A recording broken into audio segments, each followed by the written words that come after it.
নমস্কার, আমি তরুণ ঘোষ। জুলাই মাসে যে ট্রেড ডিলটা সাইন হয়েছিল বিটুইন ইন্ডিয়া অ্যান্ড ইউকে, সেটার উপরে আলোচনা করতে কিয়ে স্টারমার 100 জনের প্রতিনিধি দল নিয়ে এসছেন। মানে এটা হচ্ছে আমাদের ওই ডক্টর ইউনূসের প্রতিনিধি দলের মতো নয়, 100 জনের উদ্যোক্তা এবং ইনভেস্টার যারা, তাদেরকে নিয়ে এসছেন, বিনিয়োগকারী যাদের, তাদেরকে নিয়ে এসছেন। এটার গুরুত্ব, এই যে খবরটা যেটা বেরিয়েছে আগে সেটা আমি বলি। এটা হচ্ছে UK PM India visit live গতকালকে এসছে, আপনারা সব দেখেছেন। ইন্ডিয়া এসে পৌঁছে গেছে। তারপরে পরে যেটা ডেভেলপমেন্ট হলো, UK sign $468 million deal to supply India with missiles. Britain signed £350 million to contract to supply Indian Army with UK manufactured highway missile defending weapon and defense partnership. এর 9 তারিখে আমাদের বেরিয়েছে হিন্দুগুলোতে।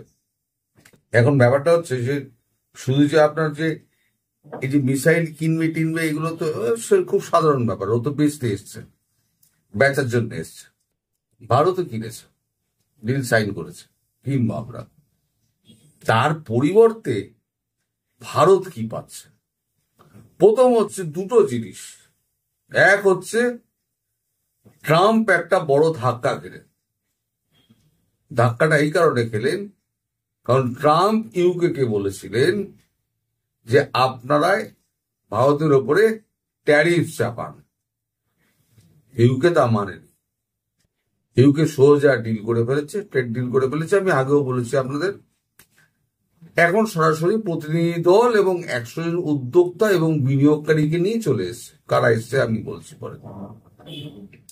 এখন এটা যেমন একটা দিক।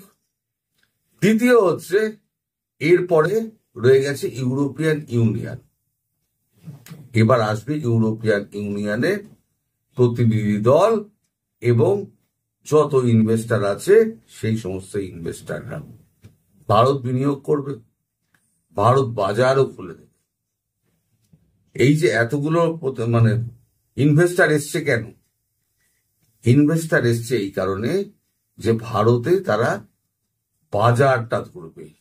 এই 150 কোটি মানুষের বাজারটা ধরবে যাদের বাইং ক্যাপাসিটি আছে, যারা ডেভেলপিং, যাদের স্কিল আছে, সারা পৃথিবীতে যারা ছড়ি ঘোরাচ্ছে, তাদের সঙ্গে ডিল করতে আসছে। কারা ডিল করতে আসছে? এবার আপনারা দেখুন। ডিল করতে আসছে, the delegation also includes the CBIs, Rolls Royce, British Airways, bank such as, মানে কারা কারা, যেমন Standard Chartered, Barclays, NatWest, HSBC, alcoholic beverage কোম্পানিগুলো এসছে, Diageo engineering firm, Arup telecom company, BT, etcetera etcetera etcetera. মানে 100 জন এরকম এসছেন। তার মানে লন্ডন স্টক এক্সচেঞ্জ সব রয়েছে, সব তুলে নিয়ে চলে এসছেন। তার মানে একটা বিরাট বিনিয়োগ এইখানে হবে। কত বিনিয়োগ হবে 2-4 দিনের মধ্যে আমরা জানতে পারবো। এখন ভারত কি দিয়েছে, ভারত কত টাকার ট্রেড ডিল সই করেছে সেটা 350 মিলিয়ন পাউন্ডের, সেটা দেখলেন। আর 460, ওটাকে ডলারে কনভার্ট করে বোধহয় 460 না কত বললো, এখানে দেখালো 468 মিলিয়ন ডলার। এইবার ট্রাম্প বাবুর অবস্থা কি হবে? এবার ইউরোপিয়ান ইউনিয়ন যখন চলে আসবে তখনই দেখবেন পুরো সাউথ গ্লোবাল সব চলে এসছে লাইন দিয়ে একেবারে ইন্ডিয়ার দরজায়। কিয়ে স্টারমার কোথায় যেতেন? উনি চীনে যেতে পারতেন। 2000 নেই, চীন বিক্রি করার জন্য বসে আছে। এই যে বিনিয়োগকারী যারা এসছে তারা বিনিয়োগ করবে, কিন্তু বাজার কোথায়? বাইং ক্যাপাসিটি কাদের আছে?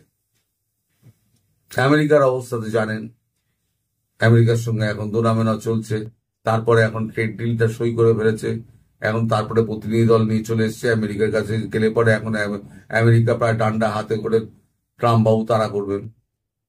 ইউরোপিয়ান ইউনিয়নের কাছে যাবে, ইউরোপিয়ান ইউনিয়ন বলছে আমার কাছে নিজেরই কাছে টাকা নেই, ন্যাটো টাকা ঢালতে ঢালতে আমরা পতুল হয়ে গেছি, আর আমাদের কাছে টাকা নেই।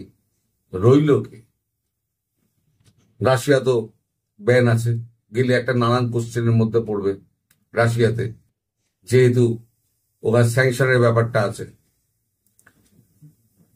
এই যে ব্যাপারগুলো আছে না, এইগুলো নিয়ে এখন ব্রিটেন ভাবছে যে সত্যিই যদি একটা ডেস্টিনেশন থাকে তাহলে সেটা হচ্ছে ভারতবর্ষ, যেখানে আমি মাল বেচতে পারবো, মাল কিনতে পারবো। আর ভারতের সুবিধাটা কি, এই যে আমাদের যত স্কচ হুইস্কি ফুইস্কি আমরা যে বিদেশ থেকে আমরা আমদানি করতাম, 150% আমাদের শুল্ক ছিল। এখন এই দর কষাকষিতে সেটা 75%-এ নেমেছে, পরে সেটা 40%-এ করে নেমে যাবে। ভারত কর চাপাবে, মানে 150% থেকে নামিয়ে ধীরে ধীরে 40%-এ নিয়ে আসবে। কিন্তু আসল ভারতের ধান্দা হচ্ছে যে ওই সমস্ত বেভারেজের অ্যালকোহল কোম্পানিগুলোকে ভারতবর্ষে নিয়ে এসে ঢোকানো, যারা স্কচ করে তৈরি করে তাদেরকে ঢোকানো। ভারতবর্ষে এত বড় একটা বাজার পড়ে রয়েছে, যারা সুরামদি একটু সুরা পান করতে ভালোবাসে তাদের জন্য তো একেবারে মানে মহার্ঘ। ইঞ্জিনিয়ারিং কোম্পানিগুলো রয়েছে, টেলিকম কোম্পানিগুলো রয়েছে।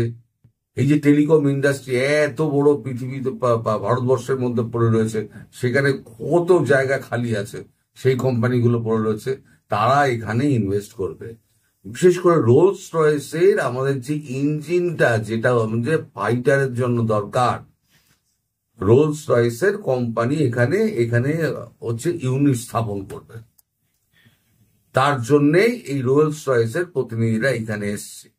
তাহলে ভারতের রোলস রয়েস ভারত থেকে কি কিনবে? রোলস রয়েস আসবে কেন? রোলস রয়েস আসার তো কোনো দরকার নেই, কারণ রোলস রয়েস এখানে ইনভেস্টার হিসেবে এসছে। এই সমস্ত চক্করটা না যেটা তৈরি হয়েছে, সেটা কিন্তু ট্রাম্প বাবুর মাথা ঘুরিয়ে দেওয়ার জন্য যথেষ্ট।